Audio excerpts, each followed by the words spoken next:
What's up everybody, Kyler2000 here. Welcome back to another video. Today we have my reactions to NXT TakeOver In Your house. I did stay up to watch it live, even though, as I said in my predictions, I wasn't really looking forward to it.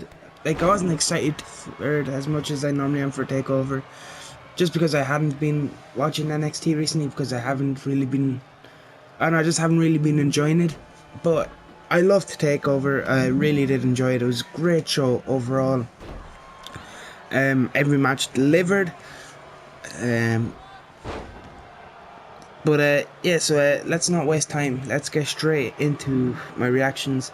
Before I get into my reaction, I just want to say I really loved that they had Todd Pettengill do some appearances, just showing up every now and again on screen, just talking, promoting stuff. At one point they had a DX backstage on the computer, we all know the Shawn Michaels gif of him just pressing on the keyboard. Yeah, they were doing that and messing around on a 90s computer. It's funny. But yeah, I loved this setup. They had it was kind of like the old school In Your house setup, but yeah, it looked great.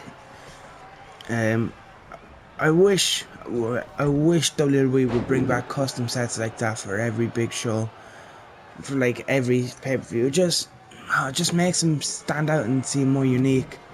I just really wish custom stage designs would come back. But yeah, let's just get into the matchups. Mia Yim, Shotzi Blackheart and Tegan Nox defeated Candice LeRae, Dakota Kai and Raquel Gonzalez. This match was a fun opener.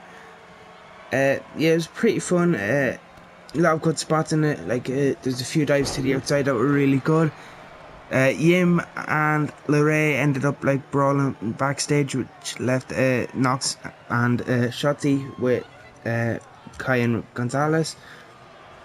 They were teasing miscommunication between Kai and Gonzalez at points where they kept accidentally hitting each other and stuff like that. So yeah, probably build into an eventual split between those two. And yeah, Faces got the win to kick us off. Not really much to say, except it was a fun way to kick off the show.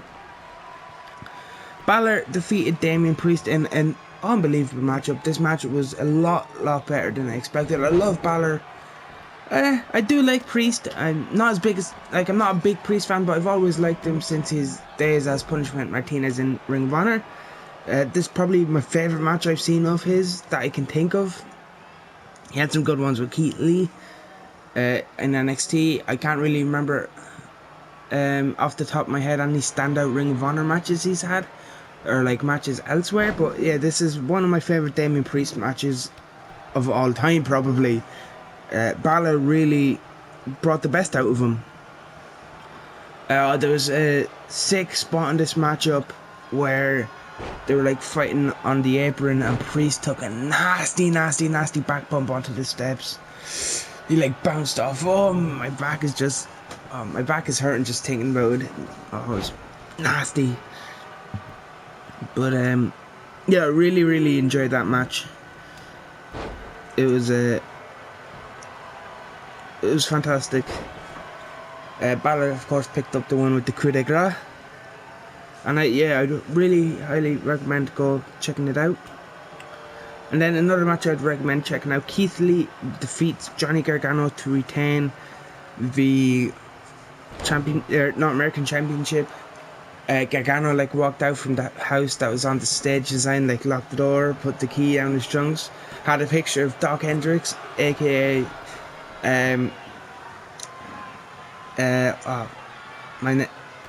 Doc Hendricks. How am I forgetting his name? I'm blanking here. Oh no. The Freebirds. Michael Hayes. That's it. Do.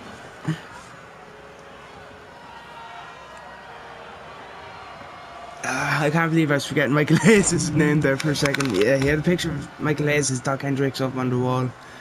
Oh, how was I blanking on Michael Hayes? But yeah, this was a very good match. Keith Lee pounced Gargano through the thing separating the like people in the audience, the like glass screening, and it was like good. Gargano pulled the key out of his trunks and like started digging it into Keith Lee's head, and Gargano and LeRae and Yim came out trying to distract. LeRae tried to distract Lee, and of course Yim was there to even it out, which led to Keith Lee putting away Johnny Gargano with the Big Bang Catastrophe for the 3 count and to retain the North American Championship. Then we had a match that I was surprised was this early. It was Adam Cole defending the NXT Championship in the last chance backlog brawl against Velveteen Dream. This match was okay, it was good, it was enjoyable, but WWE are doing these cinematic style matches to death. I don't mind them every now and again, but literally every big show since Mania they've had one on. Both nights of Mania had cinematic style matches. They done one with Gargano and Ciampa. They done one here with Cole and the Dream. Money in the Bank. Like, WWE are just doing them to death. And like, I still enjoy these cinematic matches. DDT. Like, go watch the first night of Wrestle Peter Pan, Yoshiko versus Takeshita. It was like watching a movie. It's one of the best things I've ever seen. So maybe after, because I watched that first night of Wrestle Peter Pan literally while I was waiting for TakeOver to start. So maybe that's why I didn't enjoy it as much, because I'd seen that masterpiece, that movie that DDT done before. So maybe that took away my enjoyment from it a bit. But it was still a very good matchup. There's a lot of like fun spots, like a Panama Sunrise onto a load of chairs for the finish. Dexter Lumis popping out of the ring and literally driving off with the rest of the Undisputed Era in the back of a car. Like, it was enjoyable. But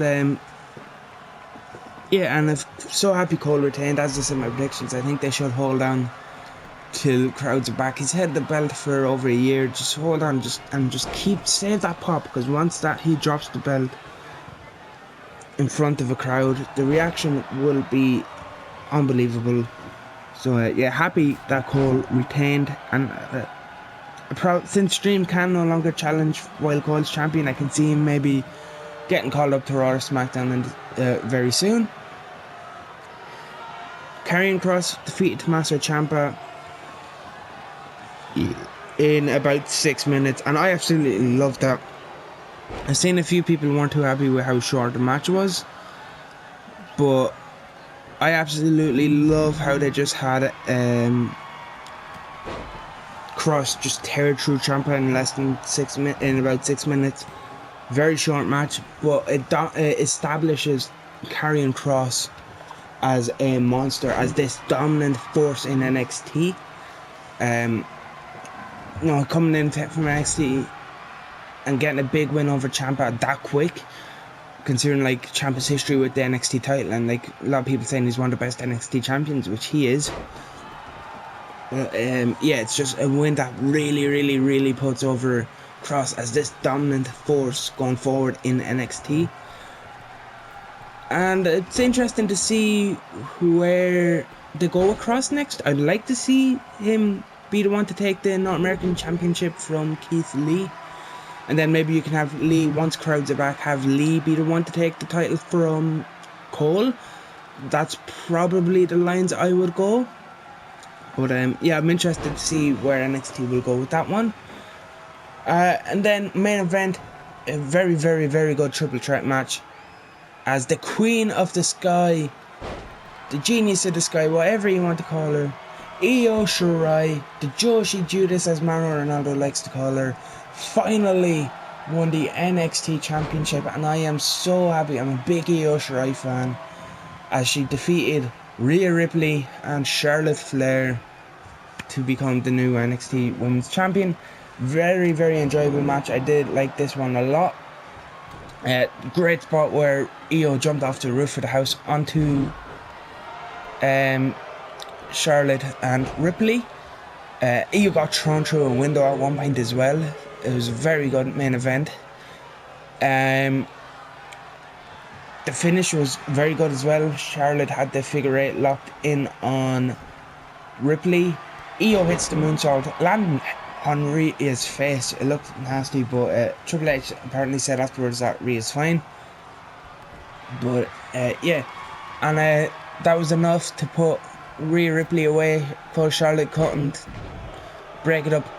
She had the figure 8 locked on. She couldn't break it in time to break up the pin. And yeah, so happy Io is finally champion. And if you think about it, 3 of the 4 main women's champions in America are all Joshi stars. You have Asuka Raw champion, Shida on AEW, and now Io on NXT. So let's all hope Kairi Sane can somehow win the SmackDown Women's title sometime soon. Yeah, very enjoyable match. So happy Io won. After the match, she was in the ring and a load of streamers and confetti and all started falling. It looked good. And yeah, very, very enjoyable match. So yeah, overall I really enjoyed NXT TakeOver In Your house. I loved how they set it up as well. They really went all out with the In Your house stuff, from the graphics to the stage setup, which I liked. I wish they would do more custom stages, as I've already mentioned. Very enjoyable show. All the matches delivered. I didn't think any were bad. They were all very good. They were all good to very good to great. Really, there wasn't a bad one. And yeah, so match of the night for me would either be the triple threat main event or Priest and Balor, which was one that I was very surprised at how much I enjoyed that Priest and Balor match. And yeah, very enjoyable, good show overall. Let me know in the comment section below which match you loved the most and what you thought of the show overall. Hit that like button if you did enjoy this video. Subscribe if you haven't already, and I will see you in the next one.